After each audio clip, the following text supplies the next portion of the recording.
Bonjour à toutes et à tous. Merci d'être présents et présents pour ce webinaire.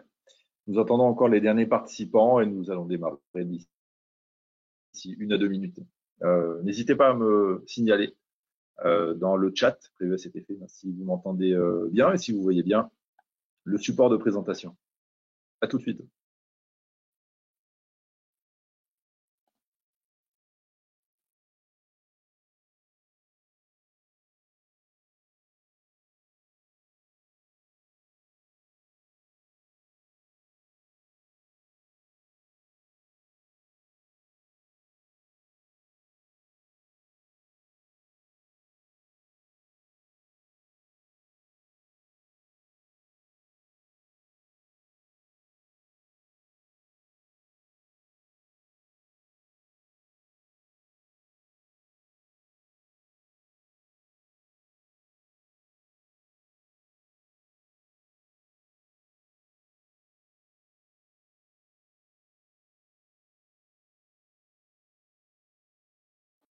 Ok, super. Merci pour vos retours. Donc visiblement, au niveau technique, tout est ok. Vous nous voyez bien, vous nous entendez bien. On frôle les 400 participants, ça continue d'arriver. Donc on va démarrer. Merci en tout cas d'être aussi nombreux pour participer à ce premier webinaire d'actualité juridique et de présentation de Marco de 2024. Donc bienvenue. Ce webinaire va nous amener jusqu'à environ 12 heures avec une grande partie consacrée à une rétro de l'actualité juridique 2023. Il s'est passé pas mal de choses. Il y en a certainement également beaucoup à venir sur cette année qui débute. Et puis, après cette présentation juridique d'une 40aine de minutes, on enchaînera avec une présentation d'une 20aine de minutes de Marco, et notamment des points forts de Marco. Donc voilà pour le programme des festivités aujourd'hui. On va simplement se présenter avant de rentrer dans le vif du sujet. Justine, je te laisse passer à la slide suivante, s'il te plaît. Oui, bien sûr. Là. Merci. Donc, honneur à Justine qui va intervenir sur la présentation de l'actu juridique. Justine, je te passe la main. Merci beaucoup. Donc, bonjour à tous. Je m'appelle Justine Oher. Je suis juriste consultante au sein des équipes d'Agisoft et également en charge de la gestion du blog Achat Solutions. Je serai donc ravie d'être avec vous aujourd'hui pour faire une rétrospective sur l'actualité juridique qui a jalonné cette année 2023. Je suis accompagnée aujourd'hui de Nicolas Giorgi. Nico, bonsoir à tous. Voilà, Nicolas de Giorgi, donc ingénieur commercial chez Agisoft. C'est moi qui vous ferai une petite présentation à la fin de ce qu'est Marco et de tous les avantages qu'il procure à ses utilisateurs. Donc à tout à l'heure. Merci Nicolas. Je conclue. Donc Frédéric Vallée, je suis product owner Marco. Donc je suis là pour orchestrer le métier avec les développements et faire en sorte que le produit réponde le mieux aux attentes des utilisateurs. Et moi, je m'occuperai de la partie modération durant ce webinaire. Donc, n'hésitez pas à poser des questions pendant l'intervention de Justine ou l'intervention de Nicolas et je tâcherai de les relayer ou d'y répondre en direct. Voilà pour cette rapide présentation et on va rentrer donc dans le vif du sujet avec l'actualité publique 2023. Justine, c'est à toi de jouer. C'est à moi de jouer. Donc, une actualité juridique 2023 qui très logiquement va se décomposer en 2 temps forts. D'abord, les textes marquants et un peu moins marquants de la fin d'année 2023. Et puis, dans un second temps, les jurisprudences les plus marquantes avec les enseignements qu'on peut en tirer dans notre pratique quotidienne, enfin dans votre pratique acheteur. Quels sont les points de vigilance à avoir. Alors, on commence avec une actualité textuelle. Par l'introduction, dans la lignée de toute cette verification de l'achat public et du développement durable qui s'installe, par un nouveau contrat, un nouveau marché réservé aux opérateurs qui emploient, qui font produire leurs fournitures et services par des personnes détenues, à une proportion minimale de 50% qui a été fixée par le décret du 28 décembre 2022. La petite subtilité à noter intéressante, c'est que l'acheteur peut également permettre aux entreprises qui n'ont pas pour activité principale d'employer des détenus de répondre à un tel contrat pénitentiaire s'il remplit la condition d'employés, 50% de détenus. L'autre gros temps fort de l'année 2024, finalement, puisque c'est au 1er janvier 2024 qu'il y a eu une bascule côté acheteur, c'est du côté de la dématérialisation avec la fusion attendue des données essentielles et du recensement économique. Donc, je le rappelle quand même jusqu'à présent, une double déclaration incombait à l'acheteur. D'un côté, les données essentielles sur son profil d'acheteur et de l'autre, une déclaration via l'application REAP des données du recensement économique. Désormais, c'est l'Observatoire économique de la commande publique qui viendra directement récupérer les informations qui le concernent dans un package global qui sera envoyé sur le site data.gouv.fr. Donc, une seule déclaration désormais incombe aux acheteurs. Dans la perspective aussi de la soumission au contrat de la commande publique, une modification du régime des interdictions de soumissionner avec l'introduction d'un dispositif dit d'auto-appurement. C'est-à-dire que les candidats qui se sont vus condamnés à une interdiction de soumissionner pourront se sortir de cette interdiction en présentant à l'acheteur des garanties qui permettent de l'admettre au sein de la procédure. Donc de démontrer par les circonstances, par la gravité de l'infraction, par les circonstances dans lesquelles elles sont intervenues et surtout par les mesures mises en œuvre en son sein depuis pour réparer sa faute, qu'il est aussi apte qu'un autre candidat, aussi légitime à participer à un contrat de la commande publique. Donc notamment s'il a versé une indemnité en compensation ou s'il a collaboré avec les autorités au moment du relevé de l'infraction.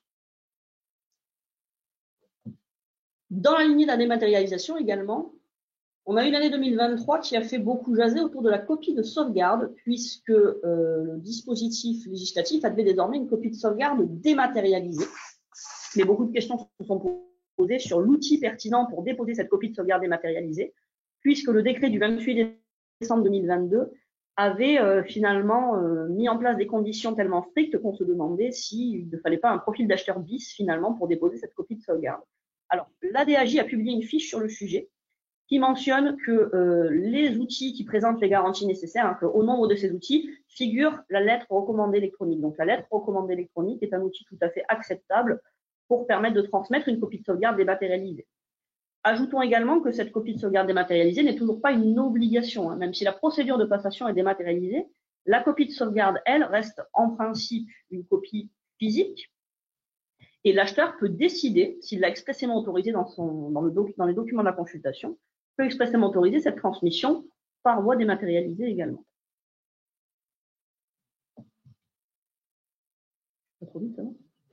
Dans l'optique de la dans la lignée de la vérification de la commande publique, en octobre 2023, une loi très importante également qui a été publiée, la loi relative à l'industrie verte, qui apporte un certain nombre d'évolutions, un certain nombre d'innovations en matière de commande publique, à commencer par l'accélération de la prise en compte des critères environnementaux dans la commande publique. Donc, le système initial prévu par la loi climat et résilience, qui prévoyait donc les critères et clauses environnementales obligatoires à l'horizon 2026, ainsi que les critères sociaux pour les marchés en procédure formalisée. Ce système-là, qui devait entrer en vigueur à l'horizon 2026, va finalement entrer en vigueur de façon progressive en fonction de l'objet des marchés, et pour les produits clés issus de la décarbonation, cette entrée en vigueur est même prévue à l'horizon juillet 2024. Premier rapport de la loi Industrie verte. Dans un deuxième temps, cette loi Industrie verte a aussi mis en place un standard triple E signifiant excellence environnementale européenne, qui permet de procurer un avantage compétitif aux entreprises qui ont opté pour une production écologiquement exigeante. Elle permet également l'extension du SPASER, elle impose l'extension du SPASER à tous les acheteurs soumis au code de la commande publique, y compris l'État, dès lors que leurs achats dépassent 50 millions d'euros hors taxes annuelles. Alors, il faut savoir qu'il y a aussi également des discussions en cours devant les assemblées françaises sur la question de savoir si cette extension ne devrait pas se poursuivre à tous les acheteurs avec un seuil inférieur, voire peut-être au premier euro. Donc, la loi Industrie verte étend ce SPASER, mais elle permet aussi, chose très intéressante, de mutualiser le SPASER entre plusieurs acheteurs, notamment dans le cadre des groupements de commandes ou des groupements hospitaliers. Justine, je me permets de t'interrompre parce qu'on a quelques réactions sur sur le chat. Déjà, est-ce que tout le monde voit bien le support qu'est en train de présenter Justine? Il y a des soucis chez quelques participants, donc n'hésitez pas à me l'indiquer. Il y a des soucis également de son chez quelques-uns, peut-être des problèmes de bande passante chez certaines d'entre vous, puisque j'ai l'impression que pour bon nombre de participants, ça se passe plutôt bien, donc n'hésitez pas à l'indiquer. On va tâcher de ralentir un petit peu le rythme aussi, ne vous inquiétez pas pour ça, d'autant que le support est disponible pour celles et ceux qui l'ont déjà demandé, disponible en téléchargement. Vous le voyez en bas à droite de votre écran normalement. Vous avez le support qui est disponible en PDF, donc vous pourrez, suite à l'intervention de Justine, le relire à tête reposée tranquillement. Ne vous inquiétez pas, pas de problème. Apparemment, le son n'est pas très bon, mais je pense qu'il y a beaucoup de connexions et donc ça peut générer des petits soucis de bande passante. Voilà, ça c'est plus pour la partie technique de l'intervention. On a quelques questions aussi métiers, juridiques. La première d'entre elles, ça concerne la révision et on questionne pour savoir si la circulaire de 2022 concernant la révision des prix est toujours applicable dans le cadre des marchés publics quand la révision a mal été introduite dans les clauses, voire pas du tout en fait. Alors, la réponse à cette question, elle vient en 2 temps. D'abord, il faut savoir qu'il y a eu plusieurs circulaires en 2022 puisque le Premier ministre a réadopté des circulaires suite à l'avis du Conseil d'État de septembre 2022 qui permet de modifier les clauses financières des marchés.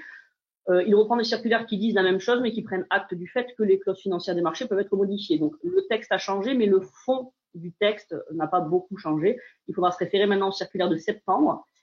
Et quant à savoir, donc la question était de savoir si il y avait des conséquences juridiques à ces circulaires, il faut garder en tête que ce sont des circulaires, c'est-à-dire des préconisations et non pas un texte obligatoire qui peut entraîner des sanctions en cas de méconnaissance.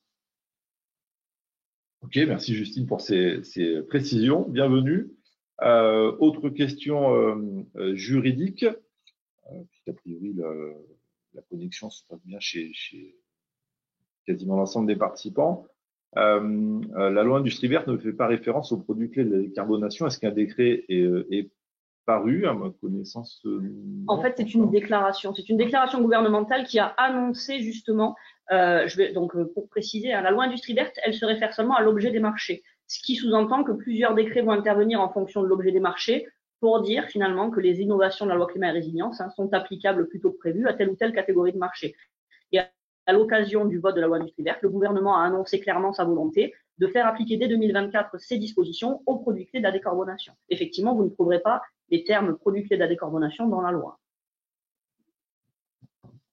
Encore une question métier, ça concerne cette fois-ci le recensement. Donc là, je vais prendre le relais sur cette question. Il n'est plus possible de déclarer des documents d'exécution avec de sous-traitance et avenants des marchés notifiés antérieurement sur le site REAP. Avez-vous des précisions à ce sujet? Non, pas plus de précisions que ça. On est en phase de transition au niveau du recensement et des données essentielles.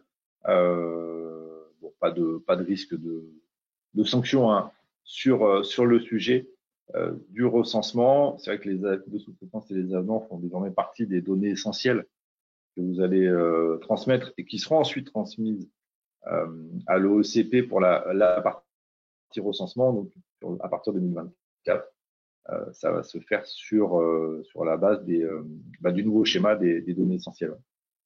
Mais pas plus de précision que ça de la part de l'OECP et de REAP pour les aides de sous-traitance et avenants qui concernent les marchés notifiés avant le 1er janvier 2024. Normalement, vous devriez les déclarer. C'est ce que prévoit la notice de la DAJ sur la base des anciens formulaires ou des anciens modes de recensement. On n'a pas eu plus d'éclairage que ça de la part de l'OECP. Ok. On a également une question sur l'extension du SPASER. Est-ce que ça concerne également le secteur hospitalier?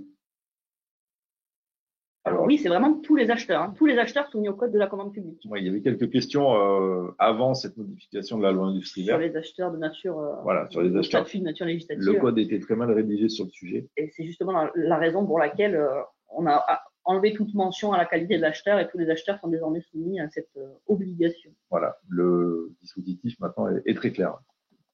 Justine, Toujours pas sanctionné. Toujours pas sanctionné, non. Et quelque part, tant mieux, ça laisse le temps aux acheteurs de s'y mettre. Tout à fait. Donc, la loi industrie verte, le SPASER en première ligne, même si toujours pas sanctionné. Et puis, parmi les plus grands apports de cette loi, même si on s'éloigne un petit peu de la question verte, finalement, c'est l'allègement des règles applicables aux entités adjudicatrices avec un nouveau cas de dérogation à l'allotissement obligatoire. Désormais, les entités adjudicatrices pourront passer des marchés globaux dès lors qu'elles identifient, avec des pièces à l'appui, un risque de procédure infructueuse. Dans le même cas de figure, elles seront aussi admises à déroger à la règle des 8 ans maximum pour leurs accords cadres. Donc, risque de procédure infructueuse égale je peux passer un marché global et en plus, je peux passer un accord cadre de plus de 8 ans. Et enfin, la loi industrie verte apporte la possibilité pour ces entités adjudicatrices d'admettre les autres variables sur leur marché, mais attention, un décret dont on va reparler a fortement limité cette possibilité. Et puis, dans un dernier temps, elle crée, cette loi industrie verte, 3 nouveaux motifs d'exclusion facultative. Facultative signifie que l'acheteur n'est pas obligé de les appliquer, il choisit de le faire dans son RC ou pas. 3 nouveaux motifs d'exclusion des entreprises qui, premièrement, n'ont pas satisfait à leur obligation d'établir un BGS, c'est-à-dire un bilan de leurs émissions de gaz à effet de serre. Deuxième hypothèse, les entreprises qui ne respectent pas leurs engagements de publication d'informations en matière de durabilité. Et la troisième hypothèse, qui est un petit peu plus spécifique et qui nécessite encore d'être complétée par décret, c'est un dispositif qui vise à lutter contre la concurrence déloyale et qui permet à l'acheteur d'interdire aux opérateurs de soumissionner lorsque leurs offres comportent des fournitures majoritairement issues de pays tiers à l'Union européenne, lorsque ces mêmes pays n'offrent pas d'accès comparable et effectif à leur marché. Donc l'idée, c'est de jouer à armes égales les uns chez les autres. Donc une verdification de la commande publique très accentuée avec cette loi industrie verte, qui porte bien son nom pour le coup. Dans l'actualité 2023, donc on fait des allers-retours entre le développement durable et la dématérialisation. Nous avons également l'entrée en vigueur des formulaires JOUE qui était prévue pour octobre, qui finalement s'est faite le 15 janvier 2024. Donc désormais, les formulaires européens respectent le standard IFORM, sachant qu'il y a eu des amendements à ces formulaires européens récemment, amendements qui, rassurez-vous, n'entreront pas en vigueur avant 1 ou 2 ans. Donc les formulaires sont désormais dynamiques, c'est-à-dire qu'ils s'adaptent à la saisie des acheteurs. Et puis, très important, il ne faut pas l'oublier, celui-là, c'est le nouveau guide du prix. La DAJ l'avait annoncé depuis très longtemps. Depuis 2013, le guide du prix n'avait pas été actualisé. C'est désormais chose faite. Donc, dans ce nouveau guide, la DAJ, elle tient compte des évolutions législatives, jurisprudentielles, l'adaptation des CCAG, et notamment, donc, 4 grands points parmi les nouveautés de ce guide du prix. De nouvelles possibilités de modification des contrats en cours. Donc, ça, c'est tout simplement l'inscription de l'avis du Conseil d'État du 15 septembre 2022, qui, je vous le rappelle, permet de faire ce qu'on appelle des modifications sèches. Autrement dit, j'ai des clauses de prix, j'ai un BPU, et sans modification quelconque du volume des prestations, je décide d'augmenter les tarifs du BPU ou de modifier mes clauses de révision de prix. C'est admis au regard plutôt du circonstance, du contexte économique actuel. Deuxième point, c'est l'analyse et les méthodes de notation du critère prix qui ont retenu l'attention de la DAJ, qui a pris acte donc de toutes les évolutions en la matière et qui a même accompagné la publication de son guide par une fiche publiée en début d'année 2024, spécifiquement dédiée aux méthodes de notation du critère prix. Donc, n'hésitez pas à aller compléter le guide par cette fiche. Un gros point réservé à la clause de réexamen et un autre point sur la valorisation des certificats d'économie d'énergie. Ajoutons, pour être tout à fait complet, que ce guide du prix intègre pour la première fois un chapitre relatif au contrôle du comptable public sur le prix. Donc, qu'est-ce que le comptable peut faire, qu'est-ce qu'il ne peut pas faire La DAJ rappelle notamment qu'il ne peut pas faire ce qu'on appelle un contrôle de légalité. Il contrôle la présence des pièces justificatives qui sont exigées par la réglementation budgétaire.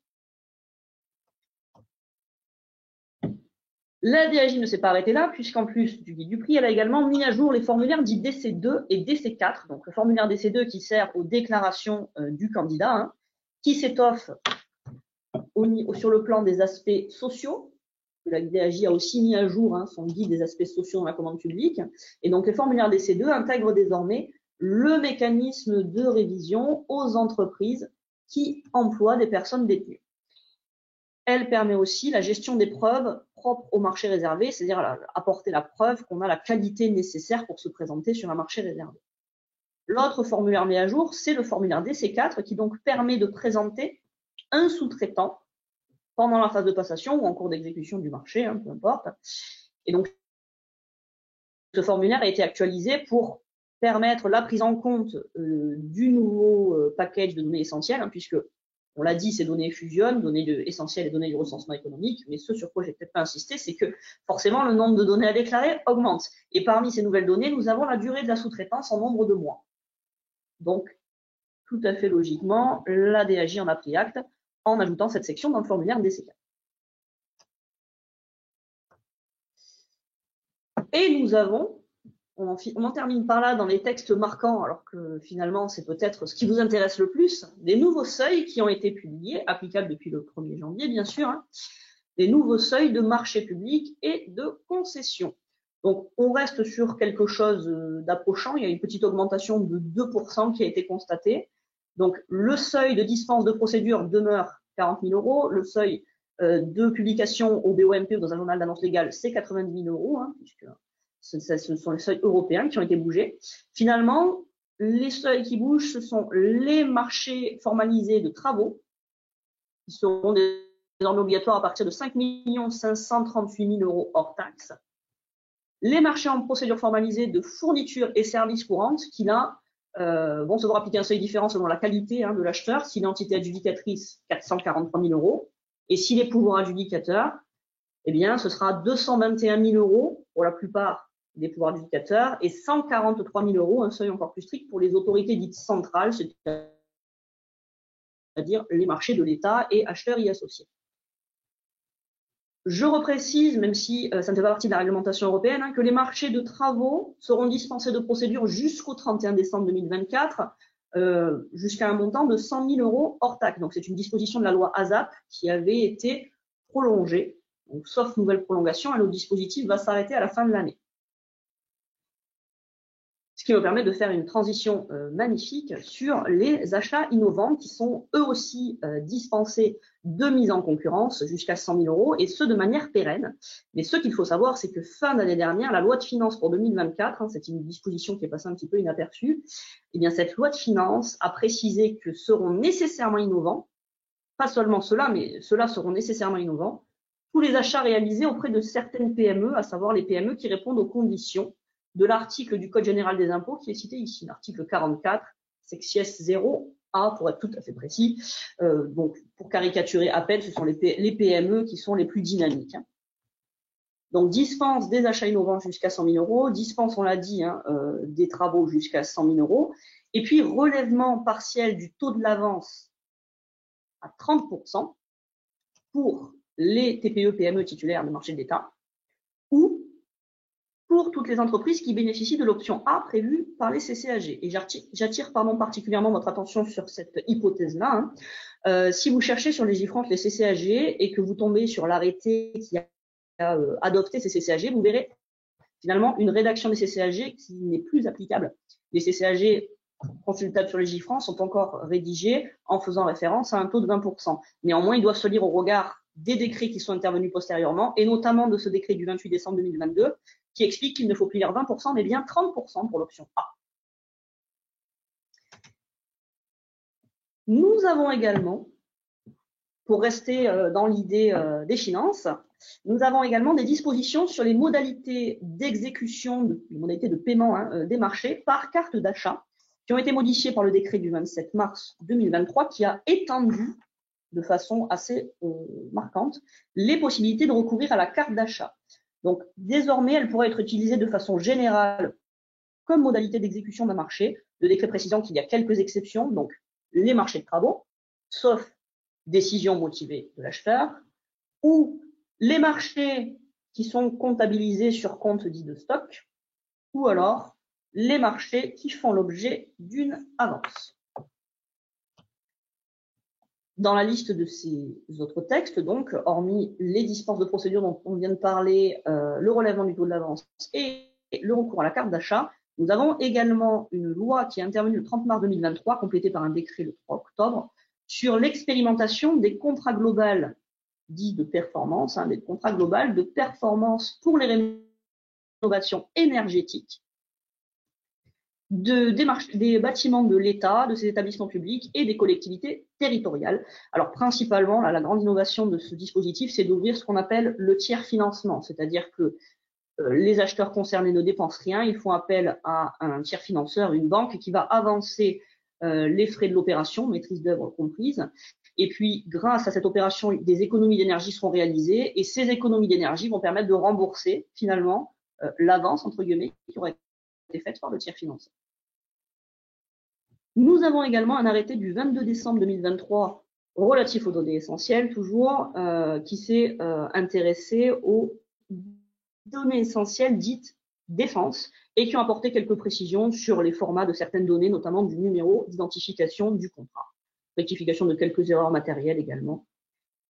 Et pour finir en beauté, le fameux décret du 27 décembre 2023, donc tout récent, qui a, je vous le disais, fortement limité la possibilité ouverte par la loi Industrie verte de recourir aux offres variables. Pour les entités adjudicatrices, il faudra que le marché soit d'un montant estimé supérieur à 10 millions d'euros. Donc, ce ne sera pas tous les jours. Nous allons passer à la section des jurisprudences, mais avant, peut-être un temps pour les éventuelles questions. Oui, tout à fait. Merci, Justine. Avant de passer à la jurisprudence, effectivement, quelques questions posées par les participants. Tu parlais des données essentielles. On a une première question sur le forme de rappel. À partir de quel montant doit-on renseigner les données essentielles? C'est à partir de 40 000 euros que vous devez transmettre les données essentielles, avec une petite particularité.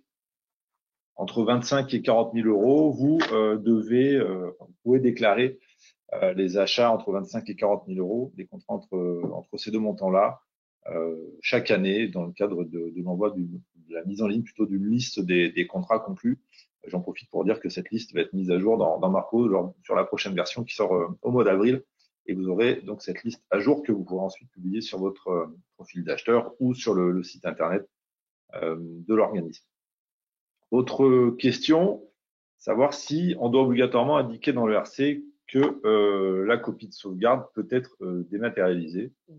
Ah oui, tout à fait. Ce n'est que si l'acheteur ouvre cette possibilité qu'elle est admise, donc il faut l'écrire. Mais vous n'avez pas obligation de l'indiquer. Tout à fait. Autre question, ça concerne le volet exécution pour la déclaration de sous-traitance et avenant via Agisoft ou AW Solutions. Ça se fera via AW Solutions, notamment pour les données essentielles. Vous avez à votre disposition un espace, un onglet qui vous permet de saisir les données essentielles, aussi bien du contrat initial que des actes modificatifs. Et ensuite, ces données, vous pouvez les transmettre directement à data.gouv sans passer par l'API LFE, ce qui est pas mal puisque l'API LFE, pour l'instant, n'est toujours pas à jour et n'a pas mis en production le schéma des données essentielles 2024. Donc, pour les utilisateurs qui n'ont pas le module SAM, mais qui ont accès à AW Solutions, pour la partie contrat, je vous invite bien entendu à transmettre vos données essentielles via AW Solutions, qui est à jour depuis le début de cette année pour ces données essentielles 2024. Est-ce qu'on a d'autres questions? On a des questions sur le SPASER, savoir ce que veut dire SPASER. Le SPASER, c'est simple, c'est le schéma de promotion des achats socialement et écologiquement responsables. Et il s'applique bien à tous vos achats, y compris vos achats de travaux. Donc, quand vous avez pour plus de 50 millions d'euros d'achats par an, y compris les travaux, vous devez mettre en place un SPASER au sein de votre organisme. On a une autre question. Justine, c'est pour toi, ça. Qu'est-ce qu'implique le relèvement partiel du taux de l'avance à 30%? Ça avait été assez clair dans le. Mais c'est pas grave. On est aussi là pour préciser quand il y a des incompréhensions. Donc, je rappelle que dans le CCAG, vous avez deux options auxquelles vous pouvez vous référer. L'option B qui renvoie au code de la commande publique et l'option A où les taux sont inscrits dans le CCAG. Et bien, jusqu'à présent, on avait un taux minimum de 5% pour les entreprises dites classiques et de 20% pour les petites et moyennes entreprises. Désormais, il faut lire 30% pour les PME. Ça veut dire que si vous vous référez à l'option A, eh bien, vous acceptez de donner minimum 30% d'avance si le titulaire s'avère être ce qu'on appelle une petite ou moyenne entreprise. Merci pour cette précision bienvenue. Mais ça ne coûte pas plus cher puisque l'avance sera remboursée. Exactement. Autre question, encore 2 questions là avant de passer à la partie jurisprudence. Une première sur les obligations AGEC, savoir si elles vont évoluer pour 2024. A priori, non.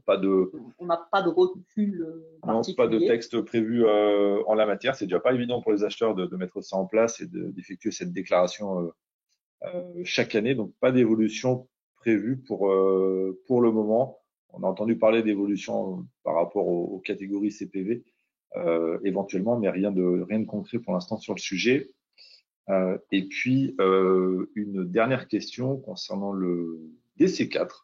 Savoir si il y a une modification sur la durée du contrat de sous-traitance. Est-ce qu'on doit refaire un DC4?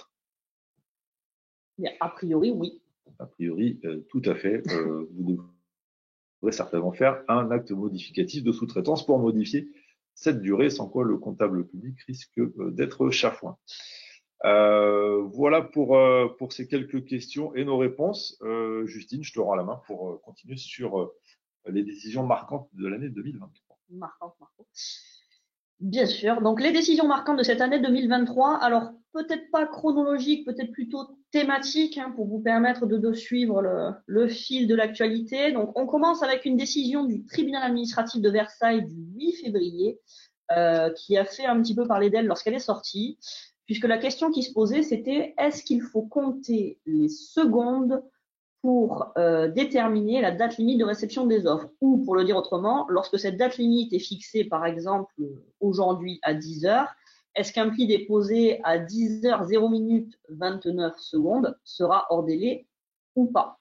Alors c'est vrai que tous les juges ne sont pas d'accord, mais en l'occurrence le tribunal administratif de Versailles a estimé que 10 heures ça se lisait comme 10 heures 000 secondes, ce qui signifie que le pli qui était déposé de quelques secondes seulement en retard, eh bien, devait être qualifié de pli hors délai.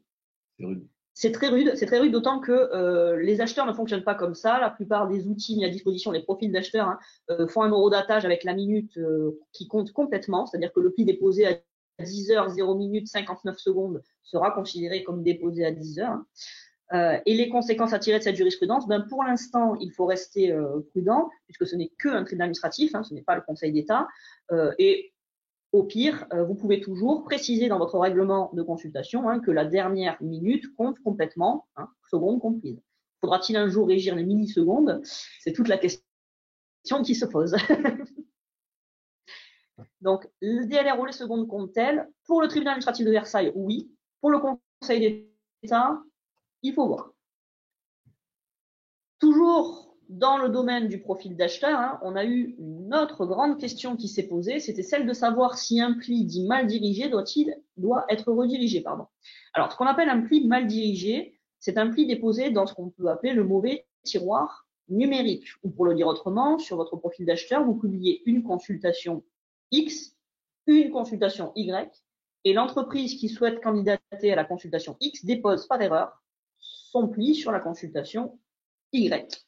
Donc la question qui se pose, c'est dans ces cas-là, est-ce que l'acheteur doit rediriger le pli sur le guichet X? Est-ce qu'il peut le faire ou est-ce qu'il a l'interdiction de le faire? Le tribunal administratif d'Amiens, qui s'était prononcé le premier, avait eu une position qui était sévère mais plutôt juste, qui consistait à imposer à l'acheteur de rediriger le pli dès lors que ça n'avait pas de contraintes particulières pour lui. Donc il faut sans doute comprendre dès lors que les dates limites de réception des offres sont les mêmes. En tout cas, cette position qui pouvait se justifier au regard du Code des relations entre le public et l'administration, qui dit qu'une demande adressée à la mauvaise administration doit être redirigée, donc par analogie, adressée à la même administration mais sur un mauvais guichet, on pouvait penser qu'il fallait l'appliquer. Eh bien, cette position n'a pas été partagée par le Conseil d'État, qui lui a retoqué le tribunal administratif en disant que l'acheteur ne peut rectifier de lui-même l'erreur de dépôt ainsi commise, sauf dans l'hypothèse où il serait établi que cette erreur résulterait d'un dysfonctionnement de la plateforme. Et il fait ainsi le lien, l'air de rien, avec sa jurisprudence relative au dépôt hors délai dont on vient de parler, hein, qui doivent être admis lorsqu'il y a un dysfonctionnement de la plateforme et que l'entreprise n'a pas adopté les diligences, effectué les diligences nécessaires. Bon, cette jurisprudence concerne le dépôt sur la mauvaise consultation. Quid maintenant du dépôt sur la bonne consultation, mais sur le mauvais lot, ce qui peut également arriver, et question à laquelle ne répond pas directement le Conseil d'État. Donc, une fois les questions du profil d'acheteur laissées derrière nous, une fois les plis analysés et le marché éventuellement attribué, va se poser la question des justificatifs de régularité fiscale et sociale. Alors, à ce sujet, le Conseil d'État a rendu en octobre un arrêt qui est étonnant de pragmatisme, puisque c'est la première fois qu'il vient directement contredire le principe du caractère obligatoire du règlement de la consultation. Le principe, c'est que le RC est obligatoire dans toutes ses dispositions et pour tout le monde, sauf exigence manifestement excessive, ce qui n'est pas le cas ici, hein, et qu'en l'occurrence, l'acheteur qui a prévu dans son RC que l'attributaire désigné aura tant de jours, mettons 5 jours pour donner ses justificatifs, hein, devrait logiquement sanctionner l'attributaire qui ne respecte pas ce délai pour fournir les pièces. Le sanctionner comment? En passant à l'entreprise classée seconde pour attribuer son marché. Et bien finalement, le Conseil d'État nous a étonnés en jugeant que cette disposition du RC, elle n'est pas si obligatoire que ça. La seule circonstance que ces certificats n'auraient pas été donnés dans le délai imparti par le règlement de la consultation est sans incidence sur la régularité de la procédure suivie. Ce qui implique finalement que l'acheteur, dans une telle situation, il disposera d'un choix. S'il fait sa demande de justificatif et que l'entreprise ne répond pas dans le temps imparti, il pourra soit solliciter l'entreprise classée seconde, hein, ce qui est permis par le code, ou, au vu de cette jurisprudence, attendre bien gentiment que l'entreprise classée première fournisse quand même les documents. Alors, cette jurisprudence, elle est intéressante pour le cas où l'entreprise voudrait fournir les documents, mais qu'elle ne le peut pas. Hein. Vous avez sûrement été déjà confronté à ce cas de figure. L'entreprise qui vous dit « j'aimerais récupérer mes attestations URSSAF, mais il y a un délai, je ne pourrais pas vous les fournir dans le temps imparti ». Donc, bonne nouvelle, la régularité fiscale et sociale, c'est encore possible après l'heure. Dans un registre moins joyeux, une fois le marché signé et exécuté, il faut payer. Et la question qui s'est posée devant le tribunal administratif de Strasbourg, c'est que se passe-t-il lorsqu'un pirate induit l'acheteur en erreur pour qu'il paye à la place du titulaire du marché, hein, ce pirate, et qu'il se trouve ensuite saisi d'une demande de paiement de la part du titulaire du marché. Donc, en l'espèce, nous avions un co-traitant qui avait transmis une demande de paiement, mais avant de la payer, donc la messagerie du co-traitant avait été piratée et un mail frauduleux avait été envoyé à l'acheteur qui l'informait d'un soi-disant changement de coordonnées bancaires. Donc la somme a été versée sur le nouveau compte. Contestation du co-traitant, l'acheteur a déjà payé, il refuse de payer 2 fois, le co-traitant n'a pas été payé, il réclame les sommes, c'est normal. Donc l'affaire a été portée devant un juge de ce qu'on appelle un référé provision. Donc c'est une demande d'argent en urgence. Le juge a estimé que l'acheteur ne peut pas se retrancher derrière le caractère particulièrement trompeur du mail frauduleux pour faire échec à la demande de paiement.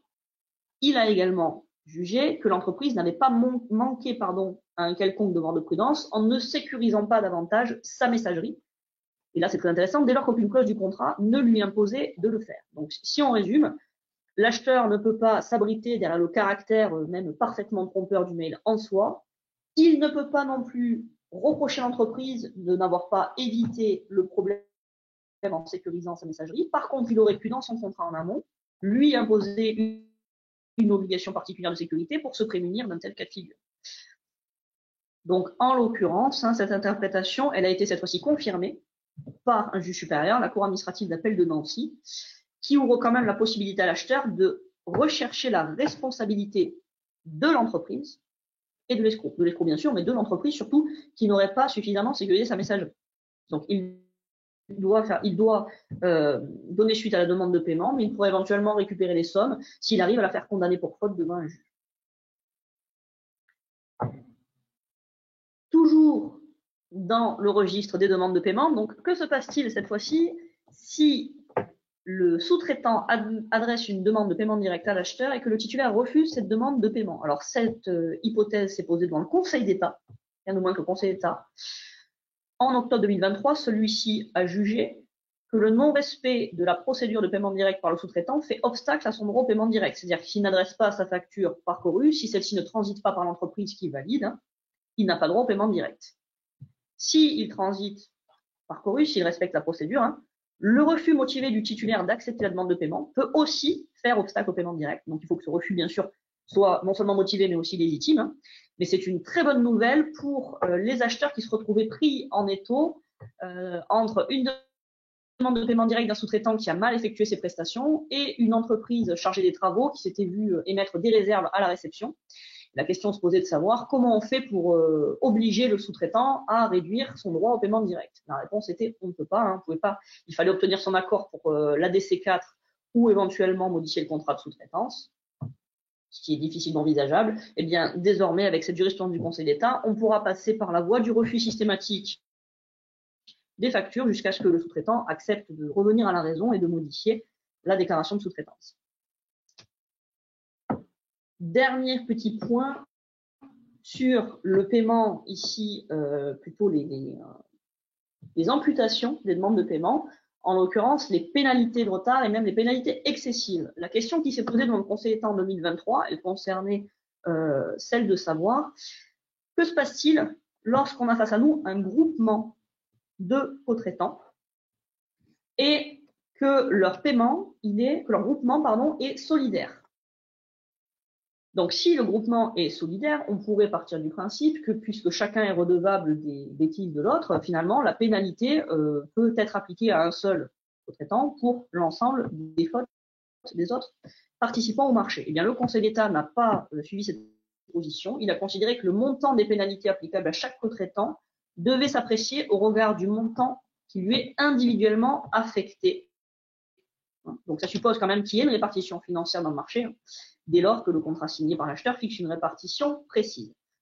À savoir que si l'acheteur ne respecte pas cette obligation de tenir compte du montant du marché attribué au co-traitant, et non pas du global, pas du montant global du marché, eh bien le juge pourra toujours moduler le montant de ces pénalités s'il lui apparaît manifestement excessif, depuis une jurisprudence de 2008, qui est régulièrement appliquée. Est-ce que je peux faire un petit commentaire qui s'écarte Oui. Très rapidement, tu peux. Très rapidement. Donc, c'est vrai qu'en soi, on n'a pas eu d'actualité en 2023 sur l'hypothèse inverse des pénalités qui seraient abandonnées de façon laxiste par l'acheteur.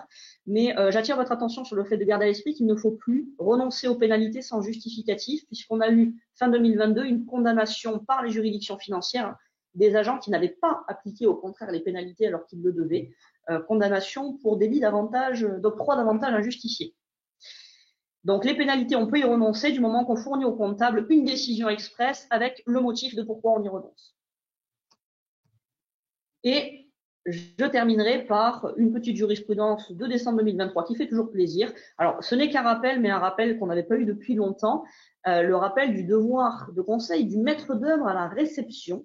Ça aussi, c'est un cas qui peut nous servir en pratique puisqu'il arrive souvent que des vices dits apparents soit présent à la réception et que le maître d'ouvrage n'y prête pas attention. Donc, s'il ne réserve pas ces vices apparents, il ne pourra pas ensuite se retourner contre l'entreprise chargée des travaux, que la réception couvre ces vices apparents. Mais, vis-à-vis du maître d'œuvre, la même règle ne s'applique pas. Le maître d'œuvre a un devoir de conseil et il doit attirer l'attention du maître d'ouvrage à la réception sur tous ces vices dits apparents, donc ceux visibles à l'œil nu, mais aussi ceux dont il a eu connaissance, ou même ceux qu'un professionnel normalement averti devrait pouvoir détecter.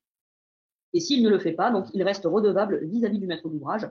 En l'espèce, donc, il s'agissait de prescriptions techniques qui étaient non respectées relatives à l'aération des logements, donc des normes applicables à l'ouvrage. C'était même pas des prescriptions du marché, c'était vraiment des normes extérieures, des règles de l'art, comme on peut dire. Et le maître d'œuvre est donc redevable vis-à-vis du maître d'ouvrage de n'avoir pas signalé ces non-conformités à la réception.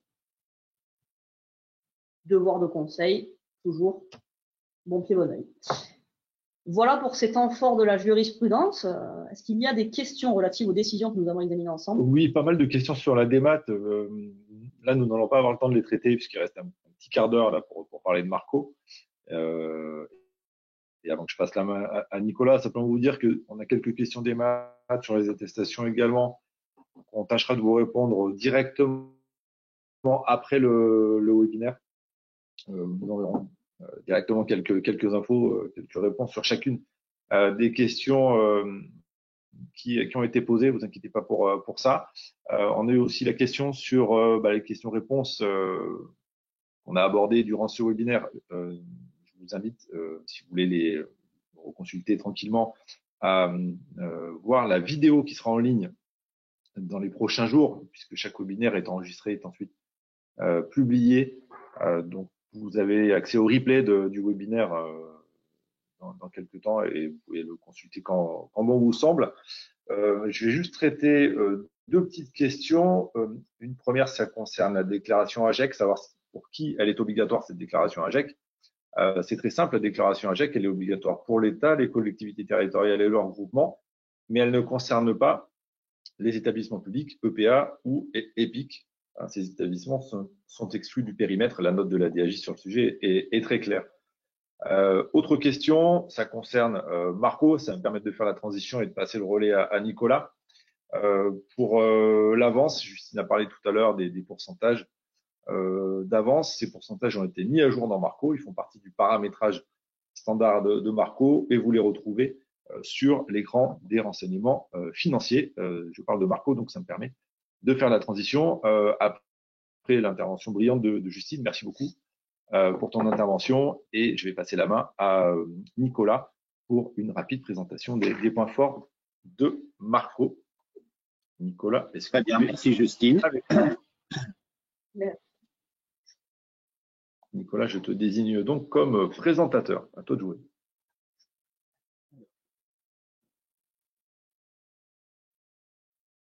Voilà. Est-ce que tu peux me dire si vous voyez mon écran? Ouais, c'est tout bon, on voit ton écran. Bon, eh bien, donc la présentation, un petit quart d'heure de présentation pour ce logiciel de gestion des marchés publics qui est Marco. Marco, c'est un logiciel édité, comme vous le voyez ici, par la société Agisoft. Agisoft a été créé en 1989, donc on rentre dans la 35e année en 2024. La société s'est bien développée, a bien évolué, a fondé un groupe qui s'appelle Achat Solutions, qui est, je dirais, le premier groupe français qui est vraiment consacré aux achats et marchés publics. Dans ce groupe, il y a un certain nombre d'éditeurs juridiques et également un profil d'acheteur qui s'appelle AW Solutions. Aujourd'hui, Agisoft, eh bien, vous avez entendu ce matin une partie des nombreux juristes qui composent la société. Il y a une trentaine de juristes et aussi une trentaine d'ingénieurs informatiques, d'informaticiens de toute spécialité, justement pour vous permettre d'avoir un outil constamment à jour et, je dirais, avec toutes les dernières nouveautés qui sont proposées en matière informatique. Donc, je vais vous proposer rapidement de voir à quoi ressemble ce logiciel. Vous avez sous les yeux une page de connexion.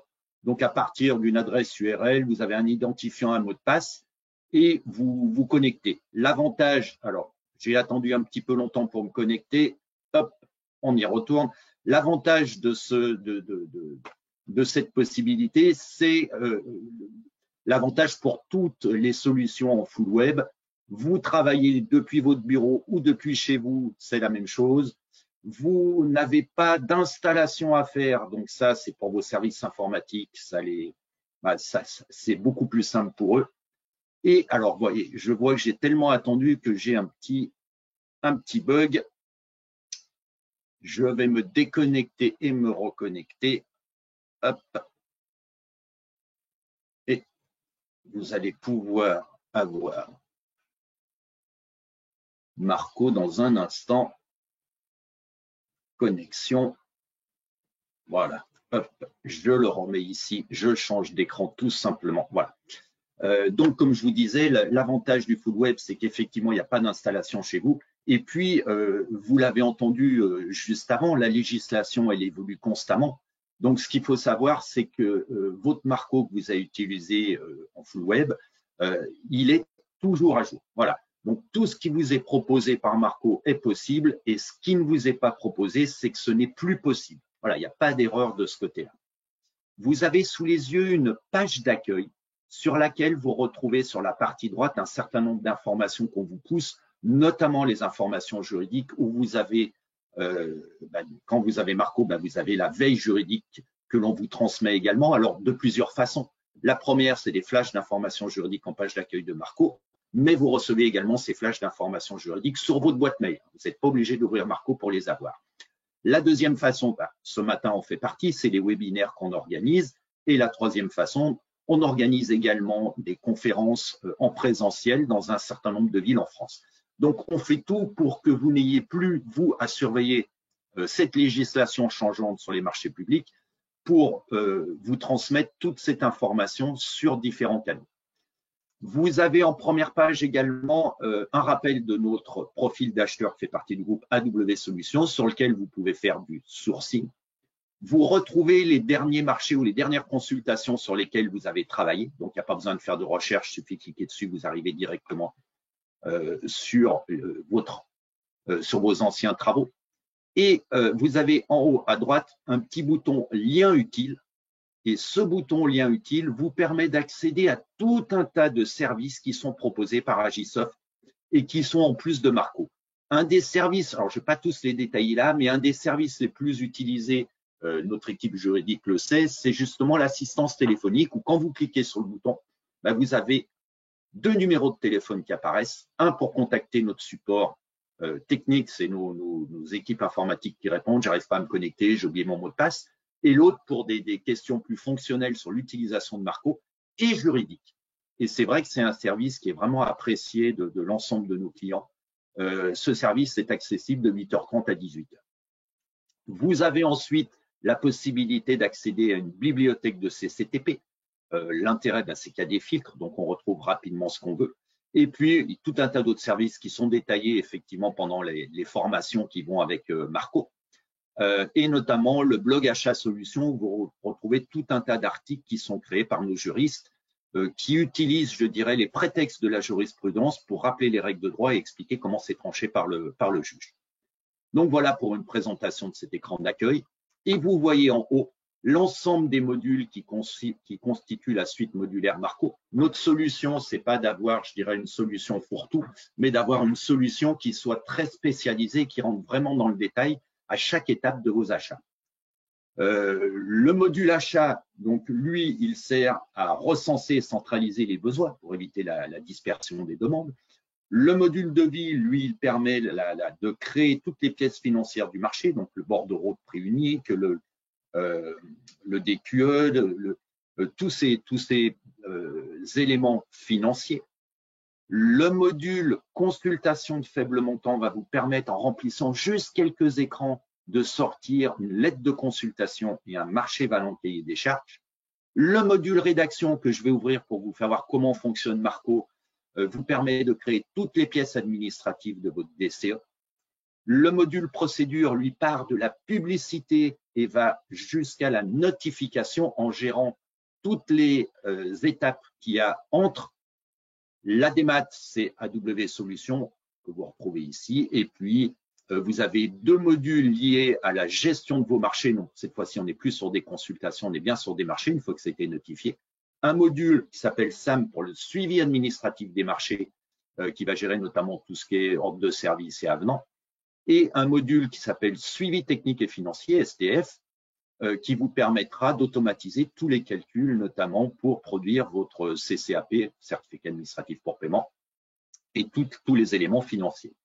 Un dernier module qui existe, qui est complémentaire, c'est un module qui est un super requêteur qui permet d'aller chercher et de faire des statistiques, d'aller chercher sur n'importe quel champ que vous avez rempli sur Marco, des informations pour en faire des statistiques, des camemberts, des histogrammes, etc. Donc, il existe quand même dans Marco des statistiques standards qui sont déjà très bien, mais parfois pour des très grosses structures, le module décisionnel a tout son intérêt quand on veut rentrer dans la finesse de l'analyse. Pour l'heure, je vois que le temps passe, je vais vous montrer comment fonctionne le module de rédaction, parce que quand on a compris comment fonctionne ce module, les autres modules fonctionnent sur le même principe. Je vais me mettre sur une consultation qui a déjà été créée.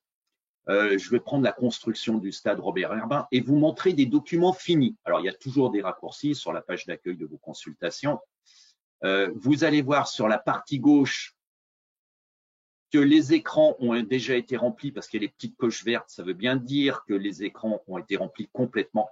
Et lorsque vous remplissez les écrans qui sont au-dessus, vous êtes capable, grâce à Marco, de générer en une seule fois tous vos documents administratifs.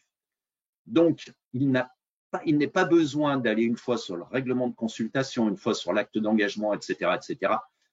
Remplissez simplement les écrans qui sont au-dessus, ça vous permet de générer en une seule fois des documents qui sont cohérents. Alors, pour ceux qui n'ont jamais vu de document Marco, j'en ouvre un, vous allez voir à quoi il ressemble. Bien sûr, le logo, c'est le logo après paramétrage, donc c'est votre logo. Vous avez les différents formats sous lesquels vous pouvez sortir vos documents. Vous avez l'essentiel du contrat qui permet au fournisseur de savoir s'il faut qu'il continue ou pas à rentrer plus dans la lecture du document. Donc, c'est très pratique pour eux. Et vous avez un sommaire qui est complet, qui est interactif, sur lequel, par exemple, si je vais sur les conditions de résiliation, bon, j'arrive directement sur les conditions de résiliation, et vous voyez à chaque fois des petits crayons sur les documents Marco. Alors, ils sont complets. Hein, on va jusqu'au... on a même toutes les dérogations qui sont listées.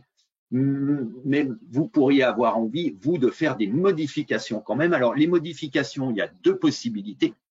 Soit vous souhaitez intégrer des clauses systématiquement pour tel type de marché, donc c'est du paramétrage au départ, soit vous voulez faire des modifications à la marge et vous utilisez le petit crayon qui est là. Et une fois que vous avez utilisé le petit crayon, vous pouvez demander à ce que ça reste surligné, ce qui vous permet de savoir exactement ce qui est un document d'origine Marco, de ce qui est une clause qui a été modifiée par vos soins. Et c'est pratique surtout lorsqu'on est plusieurs à travailler sur Marco pour savoir qui a fait quoi. Donc voilà pour cette partie, pour vous montrer un document terminé. Je vais me remettre sur la page d'accueil et repartir de zéro. Vous avez au départ aucun document, même si là vous voyez j'ai d'anciens documents, je peux très bien les dupliquer. L'avantage c'est quand vous dupliquez un document, et c'est vrai que tous les 3-4 ans, on a des marchés qui se ressemblent, eh bien, ça vous permet d'avoir les anciennes informations que vous aviez et les clauses Marco qui ont changé se remettent à jour automatiquement. Donc, très utile pour tous ceux qui ont Marco depuis quelques années. Pour les autres qui n'ont pas eu Marco jusqu'à présent, bien, vous voyez que pour créer un document, c'est relativement facile. Il vous suffit de remplir un premier écran de généralité où là, vous mettez votre code de consultation si vous en avez, ou si vous n'en avez pas, vous laissez Marco le faire, lui ne se trompera pas, il vous mettra un code systématiquement avec des numéros les uns à la suite des autres. Vous mettez l'objet de votre marché, vous donnez les informations, est-ce que vous êtes pouvoir adjudicateur ou entité adjudicatrice, est-ce que vous souhaitez un marché public ou un accord cadre ou une concession. Pour l'exemple, je vais prendre un marché public. Voyez comment ça fonctionne. Sur la nature des prestations, imaginons que je mette prestations intellectuelles. Marco ouvre un champ et me demande quel type d'opération.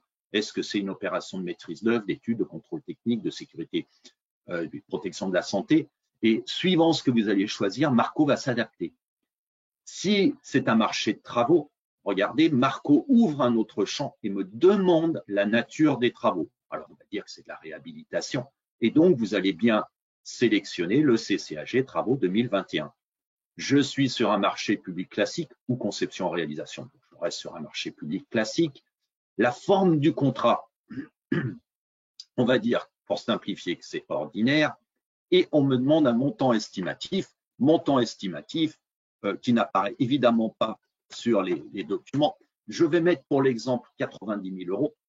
90 000 euros, eh bien regardez, j'ai un menu déroulant qui m'autorise tous les modes de passation, dont les procédures adaptées.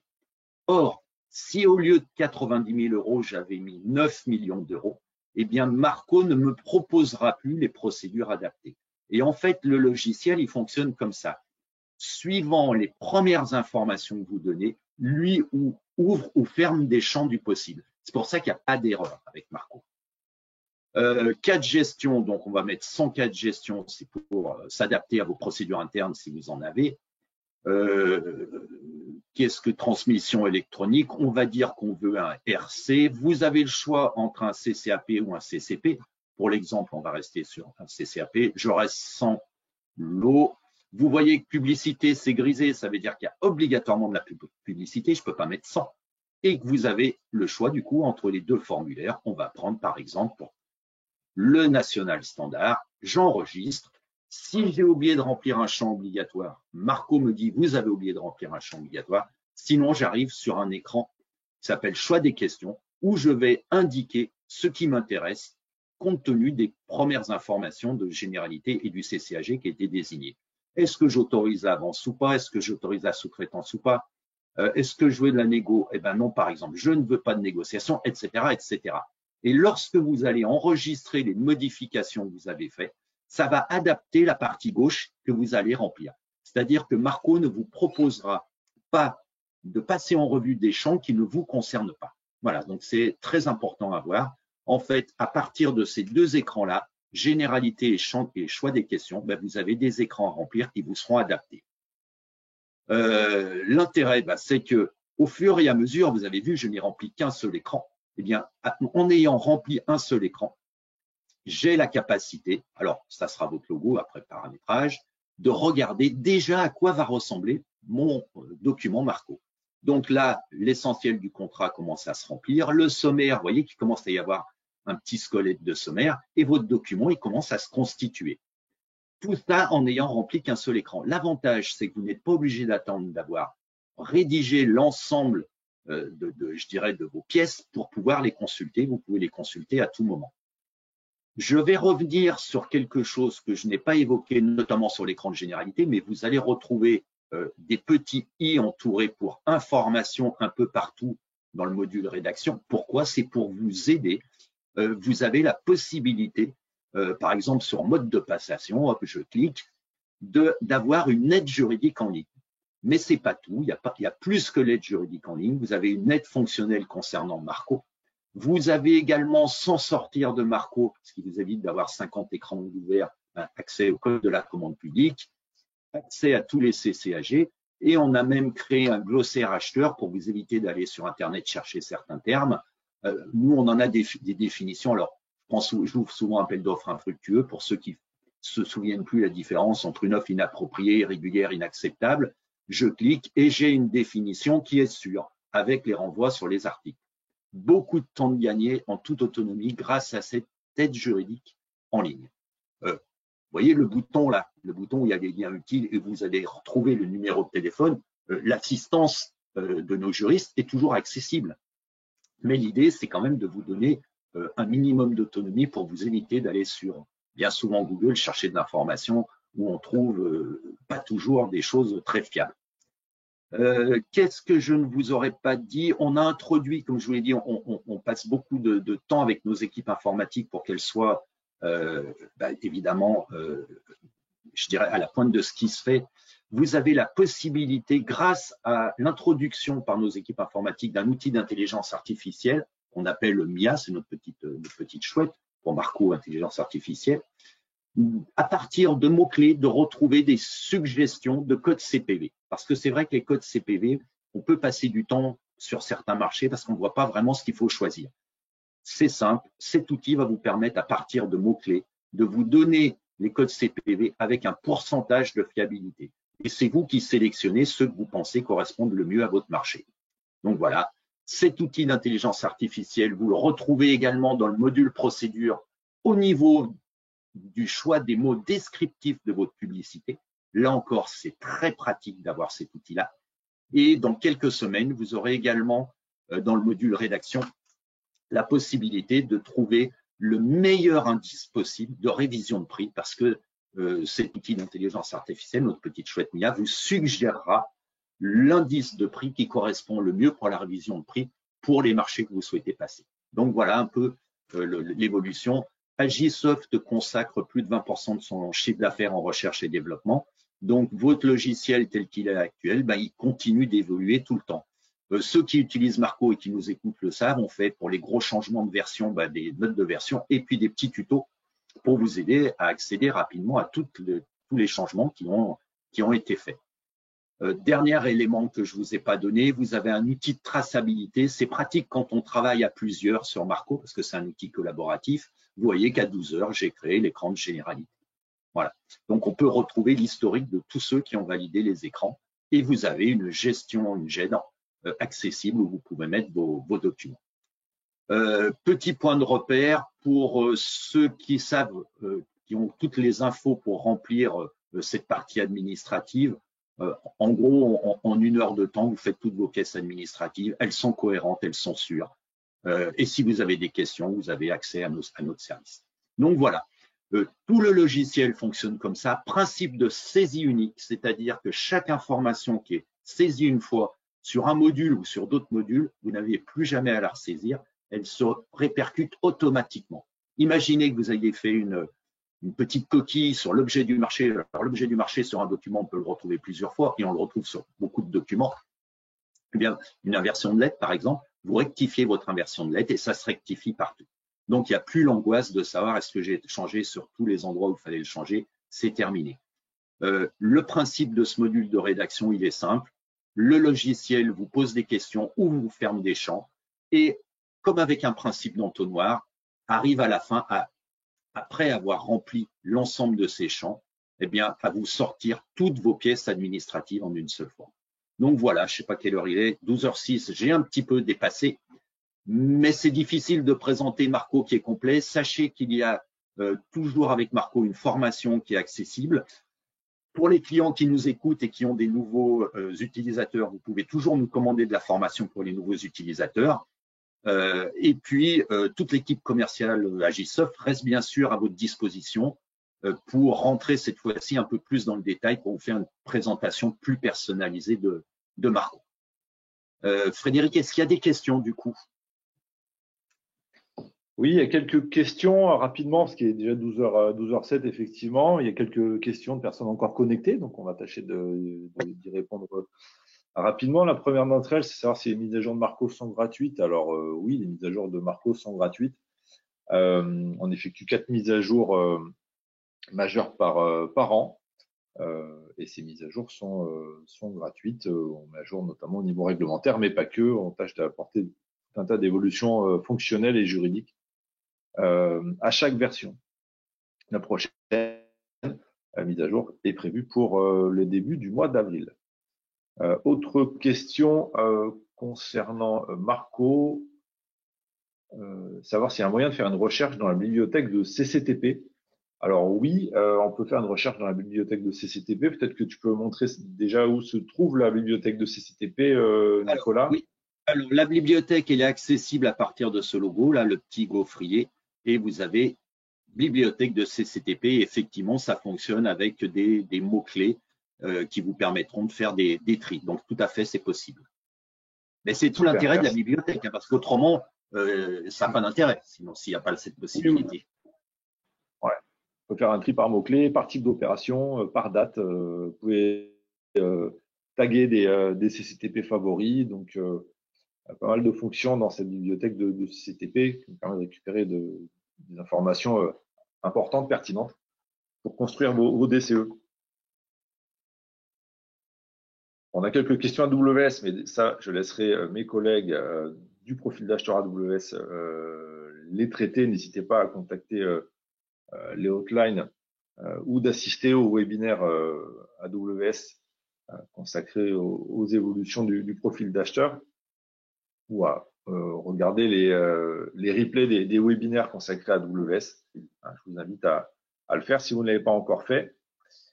Quelques questions concernant la personnalisation de clause, savoir si on peut ajouter des images en perso de clause. Alors, pas pour l'instant.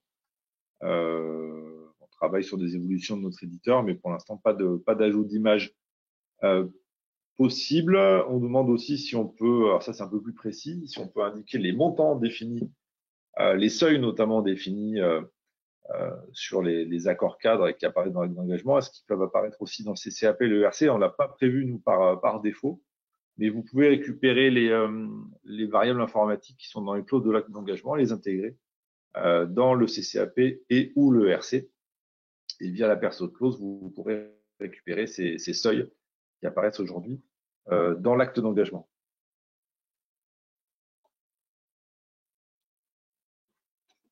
Est-ce qu'il y avait d'autres questions? Je regarde, on a pas mal de questions encore. Pour la saisie du mot-clé sur les CCTP, ça se passe en haut à gauche de votre écran quand vous êtes dans la bibliothèque de CCTP. Vous avez une petite zone qui vous permet de saisir ces mots-clés. Et si vous n'avez pas accès à la bibliothèque de CCTP, ce qui semble être le cas de certains clients, peut-être que vous êtes encore en box, ou alors je vous laisse vous rapprocher de votre direction informatique, car la bibliothèque normalement doit s'afficher correctement dans Marco. Ça doit vous ouvrir un autre onglet dans l'application. Et enfin, une question sur les marchés de maîtrise d'œuvre, à savoir si on a évolué au niveau du paramétrage des missions. Donc, on se trouve en infrastructure, en réhabilitation ou travaux neufs. Alors oui, on évolue régulièrement en matière de maîtrise d'œuvre, puisqu'on gère même les marchés de maîtrise d'œuvre à tranche, avec des missions qui peuvent être choisies par tranche. Donc, les missions de maîtrise d'œuvre sont complètes dans le paramétrage pour les différents cas de figure, paramétrage que vous pouvez vous-même alimenter et compléter dans Marco. Et je terminerai avec une dernière question sur le Spazer. Quid du Spazer? Est-ce que Marco a un outil? Alors Marco a un peu plus qu'un outil, puisque Marco propose même une extension développement durable. Je profite de l'occasion pour vous inviter à consulter la vidéo que nous venons de mettre en ligne pour présenter ce module développement durable de Marco, qui vous permet non seulement de rédiger facilement un Spazer que vous pouvez entièrement personnaliser, mais également rédiger vos clauses sociales, vos clauses environnementales qui se veulent opérationnelles. On n'est pas uniquement sur de la déclaration d'intention. Vous pouvez aussi construire votre clause de progrès, gérer précisément la gestion des déchets, notamment sur les marchés de travaux, ou encore saisir des critères environnementaux et sociaux qui sont typés dans Marco.